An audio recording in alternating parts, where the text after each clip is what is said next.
Now, moving on to Street Fighter Five, we've had an announcement, and we've got the fifth and final season of Street Fighter Five, Yeah. and they're adding in the ultimate troll character from the Street Fighter lineup, Dan. Also, Rose, Oro, and Akira from Rival Schools.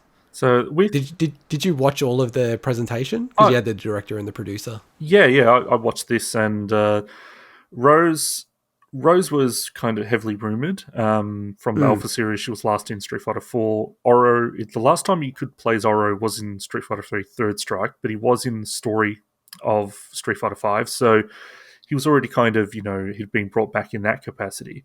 But very unexpected, I'd say. But even more unexpected, yeah, as you said, was Akira from Rival Schools. And this is the first time Mm. we've seen, like, Rival Schools characters been in the backgrounds of Street Fighter stages, but haven't really been in the forefront for a long time. And the Rival Schools games are very loved, and they're brilliant Oh games. yeah. I used to play the first one on arcade all the time.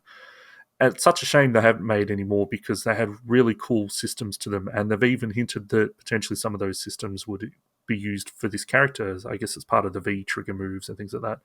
And it brings the total of characters to 45, which is actually the highest in any Street Fighter game ever. Well, one more than Ultra Street Fighter 4 at least. Which feels very much on purpose that they've just gone, oh, we're going to get up to 45 so we can Yeah. literally say it's the most ever. But people didn't think, like, they announced that there was a last season a little while back. People weren't expecting it at all. They thought that when they'd introduced Seth as the last character in season 4, that was kind of the cherry on the cake, and that would have made sense. But things change, and I think they want to close off with this season 5 and make sense. Street Fighter V's season V, and yeah, Mm. I think it's really cool, and it's great that they're bringing back these beloved characters for fans. Yeah, no, the thing for me that I'm always fascinated to know is, Street Fighter 5 and Rocket League were both two games, and they were going to be, I think, regarded in the future as the first two games to be part of the Olympics. So there was going to be an Intel Cup leading up to the Olympics. So literally the final week before the Olympics started. Obviously, the Olympics has been postponed by a year to 2021. And yeah, these two games were going to kind of happen at the same time. So, roughly around this time, maybe a few weeks ago.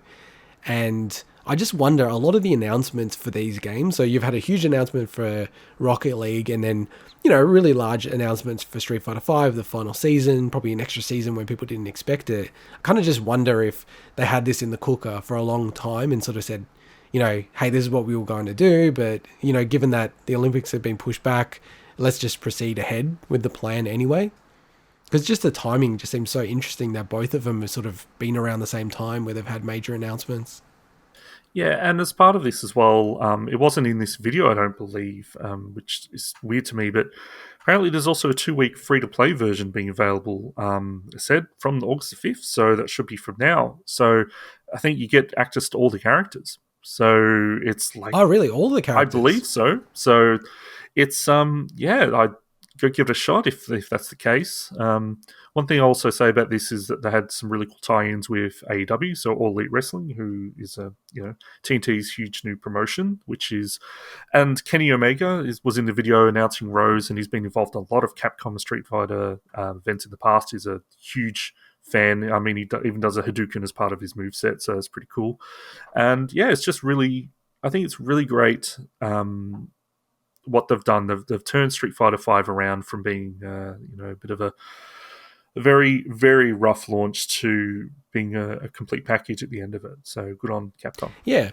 Yeah, and regarded as one of the better Street Fighters overall, I think as well, like in terms of the community, the FGC community. So, yeah, no, it's and it's going to be interesting to see when they announce Street Fighter 6. Like it feels like that's going to be in line with the next gen, and I think we've already mentioned this, and we're interested in the whole FGC stuff, but whether the Sony PlayStation 5 will be the native place where people play these type of games, because it sort of has developed like that for this gen.